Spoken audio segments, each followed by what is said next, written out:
अरे की मांगने रही गोरे गोर की मांगने रे है मोट सोट आ मिल गेलै पता रखे की मिल गेलै पता लगा आरो हमारा किस्मत में लिखल रहे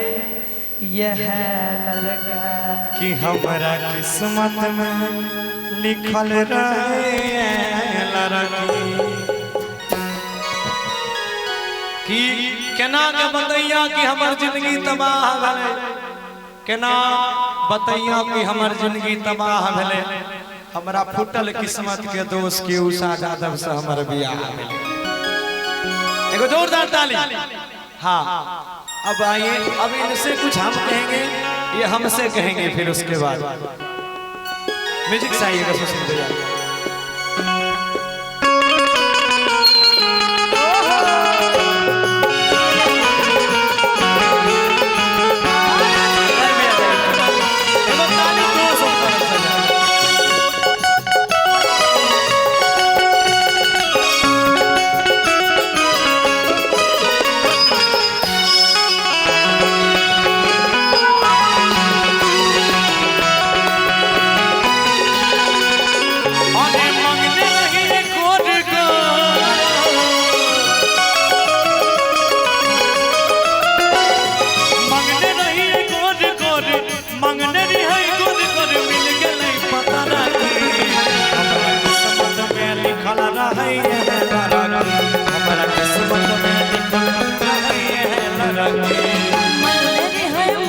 अच्छा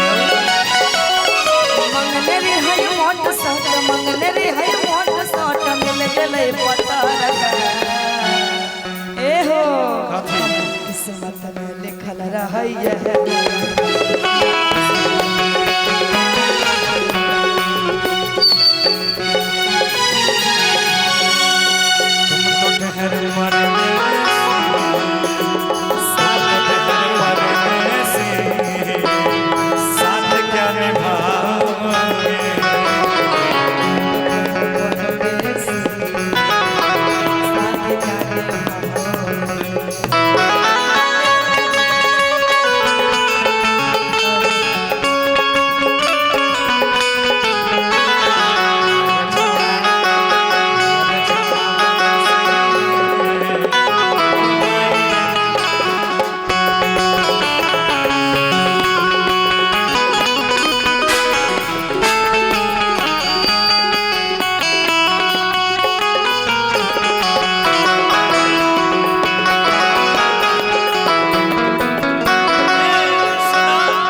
हमारा बढ़िया लगै छै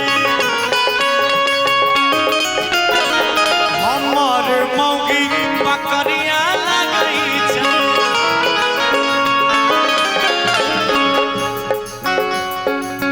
ओना सुंदर छै लेकिन तैयो आखिर आब मोन भरि गेलै की कहूं गोरकी के संग हमारा बढ़िया लगै छै हमर मौगी बकरिया लगै छै बोला ना ए हो कहना अरे बकरा के जैसन हमर दुल्हा लगै छै बकरा से जैसन घर के चूल्हा रहै छै जैसन हमारा दुल्हा लगै छै हम बनरा तो तू बनरी राजा के बहू रानी नौकर के बहू नौकरानी हम बनरा तो तू बनरी हाँ तू बकरी तो हम बकरा आठा हाँ बोतू तो नहीं कहो बुढ़ाई नहीं छी अभी और बोला तू जे कहो से तोरा उल्टे लागता कि गोरकी के संग हमारा बढ़िया लगै छै हमर कनिया बकरिया लगै छै बोला की लागै छै मुँह एकर आज ना कफल कि लागई छै मुहे करे आज न थोड़ा फला की कि हमारा किस्मत में लिखल रहैया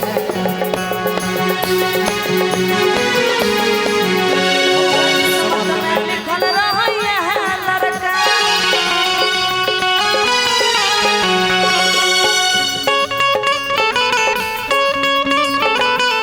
हमारी ठीक नहीं छूट गई रनिया फोन करे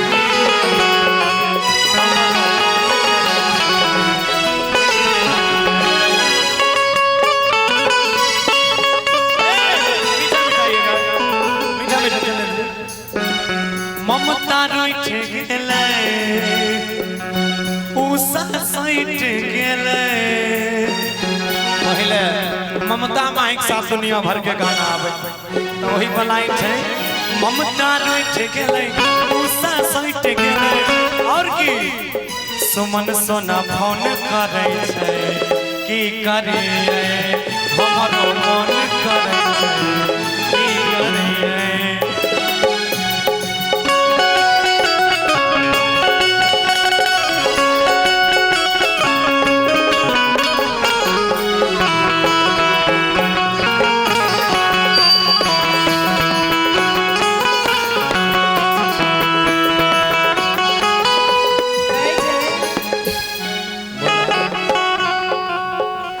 मोछे कटाई के त लागै छै हीरा हीरो मोछे कटाई के त लागै छै हीरा पढ़ाई लिखाई कमाई त रहै छै जीरो पढ़ाई लिखाई कमाई करबै में छै जीरो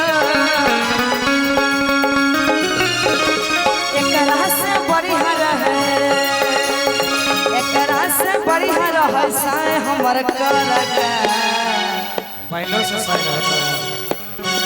कर दिए रे तब अच्छा तो तोर खाली नाम के छ हरे एकरा से बढ़िया रहे कथी हरे एकरा से बढ़िया रहे साए हमर करगा कि हमारा किस्मत में लिखल रहे लड़का